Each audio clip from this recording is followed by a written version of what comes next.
Hello, greetings to you all. Welcome to my new video number 12. Students, I am going to tell you a story of a land of mystery, of a king. I mean to say, Pharaoh. Can you guess the place I am referring to? Well, I think I already have dropped you a hint by the word Pharaoh. Yes, ancient Egyptian kings, emperors, used to be called as Pharaoh. The story is about Egyptian boyish king Tutankhamun.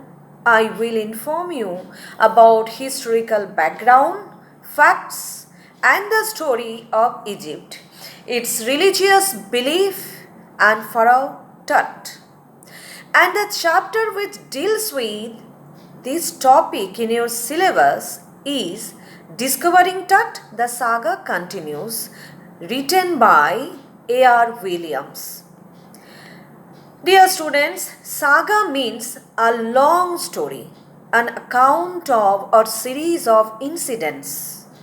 This lesson is from main textbook Hornbill. Before we delve deep into this story, let me inform you about the content of this video.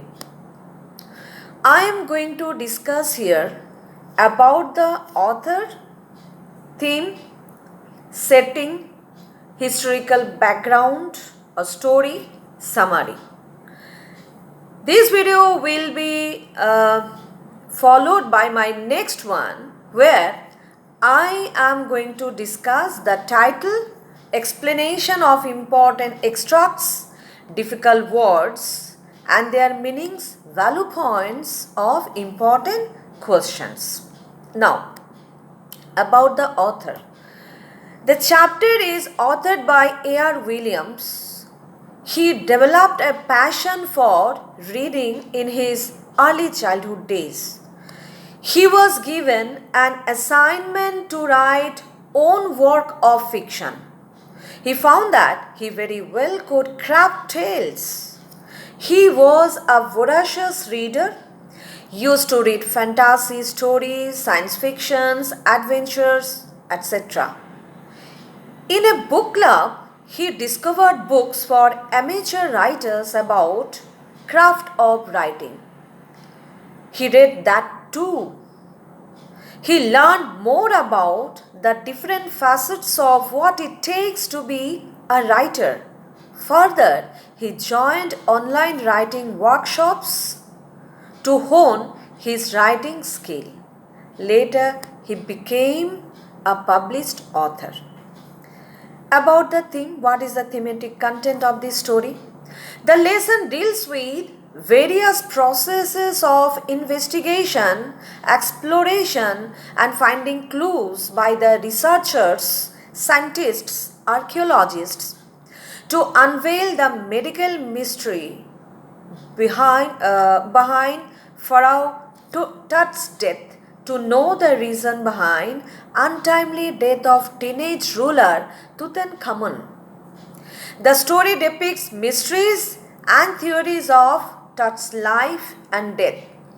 It throws light upon Egyptian religious beliefs, afterlife and etc. What is afterlife? I am going to tell you later. Now, what is the backdrop, that means setting of this story?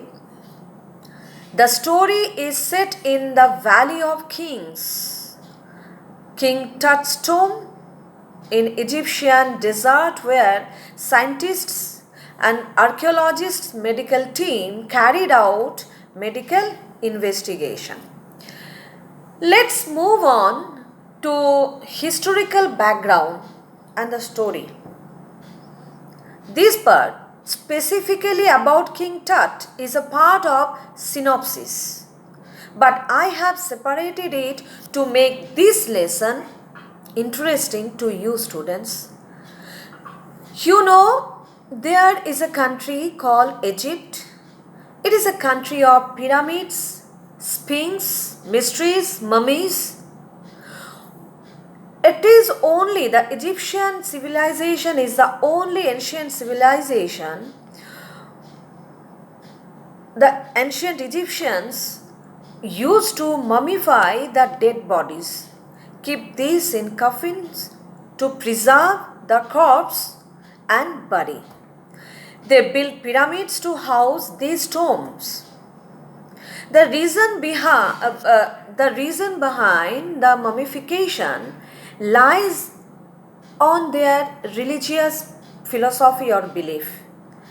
Ancient Egyptians believed in afterlife, that is, life after death, before next birth. They believed that the deceased, before taking next birth, will be spending his life in afterlife. The period, the time after death, before taking next birth. So, the physical body of deads used to get mummified and buried along with the essential things what he or she would need to spend the time or life in afterlife. That is food, drinks, clothes, etc. These were called as funerary treasure, and someone who belonged to royal family used to have precious gemstones, gold ornaments, etc. in their funerary treasures. Ancient Egyptians used to believe that God Osiris was there to protect them in afterlife. God Osiris to be the god of afterlife. Now, what is the historical facts regarding King Tut? King Tut was an ancient Egyptian pharaoh who ascended the throne at a very young age. He was a boyish king and the last heir of his powerful royal dynasty. He ruled for about 9 years and died unexpectedly at a very, very young age. Amenhotep III must be Tut's grandfather, was a powerful pharaoh. He ruled for almost 4 decades at the height of the 18th dynasty's golden age. His son Amenhotep IV succeeded him, and he initiated one of the strangest periods in the history of ancient Egypt. He brought some changes in the existing religious beliefs and system, promoted worshipping Aten, the sun disk, changed his name to Akhenaten, from Amenhotep to Akhenaten. Akhenaten means servant of Aten. He moved his religious city from Thebes to Amarna. He further shocked the country by attacking Amun, a major god by then, smashed his images and closed his temples. That's why he was considered to be a wacky king. In his ruling period, people saw a horrific time. After his death, a mysterious ruler named Spenker ruled briefly for a very short period of time and with probable no significance. After him, after this period, very young boy Tutankhamun took the throne. He revived and restored old religious beliefs and practices. He changed his name from Tutankhamun to Tutankhamun, which means living image of Amun. He now popularly and widely known as, colloquially, known as King Tut. Unexpectedly, he died when he was mere a teenager, most probably. His unexpected death at a very young age gave rise to several speculations about his death, with murder being the extreme possibility. So, this was King Tut, what the history knows. Along with this story, half of the synopsis is over. Half of the story actually deals with King Tut and the curses, religious beliefs and practices, Egyptian religious beliefs and practices. Now, let me begin with the other part of the synopsis, that is processes of investigation, finding clues and Pharaoh's curse and etc. Tut's mummy was discovered by Howard Carter, a British archaeologist, in 1922 after many years of searching, futile searching. King Tut was laid to rest in 3 nested coffins in his tomb, with richest royal collection ever found as funerary treasures. The lavish royal collection contained stunning artifacts in gold, glittering goods, precious collars, inlaid necklaces, bracelets, rings, amulets, sheaths for his fingers and toes, ceremonial aprons, board games, linen undergarments, cases of food and wine, etc. The rock-cut tomb was 26 feet underground, the walls decked up with murals and paintings. Tut's gilded face was there on outer coffin lid. Tourists and visitors in the burial chamber of King Tut's tomb stood silently, observed everything around, read guidebooks in a whisper, might have wondered about Pharaoh's curse. It is believed that one is cursed with death and misfortune if he disturbs mummies. It took several months for Howard Carter to record funerary treasures.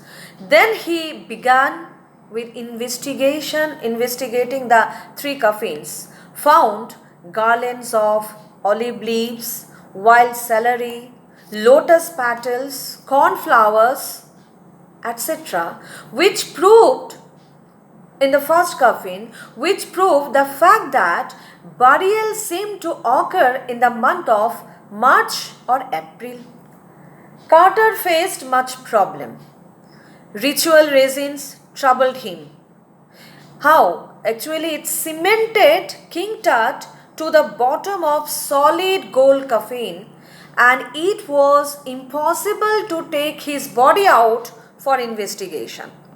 So, the archaeologist kept the coffin under the scorching heat that heated it to 149 degrees Fahrenheit, but in vain. He had to chisel the resin away. Other than this, he really had no choice. If Carter hadn't cut the mummy part by part, then the thieves would have stolen or taken all the gold away. So Carter's team members first removed the mummy's head, then cut off every major joint. The body was removed in parts. Then, after investigation, reassembled the remains on a layer of sand in a wooden box and put it there at his resting place. However, the mystery behind Tut's death remained unsolved. Archaeology changed substantially over the decades. Sophisticated tools, advanced medical technology were used. In 1968, more than 40 years after Carter's discovery, an anatomy professor x-rayed the mummy, revealed a shocking fact, startling fact. It was found that King Tut's breastbone and front ribs were missing. In next phase, a CT machine donated by the National Geographic Society and Siemens, its manufacturer, scanned the mummy head to toe and took hundreds of X-ray images in cross-section, created a 3D image of the body. This medical investigation was conducted by a team of specialists in radiology, forensics, and Anatomy, supported by Zahi Hawass, Secretary General of Egypt's Supreme Council of Antiquities. In 2005, King Tut's mummy was the first one to put into a CT scanner to answer two questions. How did he die and what was his age at the time of his death? After investigation was over, the Pharaoh was carried back in his resting place again. Death mystery hasn't been fully solved yet. Thus, the saga continues. So students, that's all for today. Meet you in my upcoming concluding video for this chapter. So stay safe, stay secure. Bye.